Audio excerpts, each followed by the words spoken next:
আমার বয়সী যেসব ছেলেরা এখনো সিঙ্গেল আছে এদের বিয়ে হওয়া খুবই টাফ, আর রিলেশন তো হবেই না। কেন বলছি, কারণ এখনকার বেশিরভাগ মেয়েরা ইন্টার ফার্স্ট ইয়ার থেকে মানে কারোরই পাবেন না, সিঙ্গেল কারোরই পাবেন না।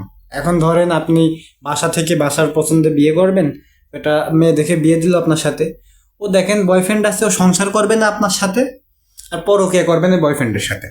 আর যদিও বা একটা সিঙ্গেল মেয়ে পায়, আর তার যদি আপনার কপালে থাকে, তার সাথে যদি বিয়ে হয়, ও বিয়ের আগে দেখেন বয়ফ্রেন্ডের কাছ থেকে ছ্যাঁকা খেয়ে বেকা হয়ে রয়েছে। এখন আপনার মাথায় আসতে পারে তাহলে আমি একটা রিলেশন করে বিয়ে করব, ও তাও হবে না।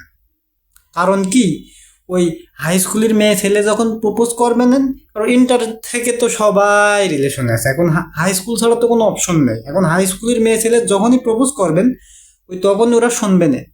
কিসি পড়েন আপনি, ওই যেই আপনি কবে নেন যে আমি অনার্সে পড়ি, ও তখন কবে নে, ও বাবা অনার্সের দামড়া, ওই তখনই আপনার মন ভেঙে মন হয়ে যাবে না। ও নেই, কপালে নেই, বোঝা হয়ে গিয়েছে। ওই তার সিঙ্গেল আছেন, সিঙ্গেলই থাকেন, চিল করেন, লাইফে চিল করেন।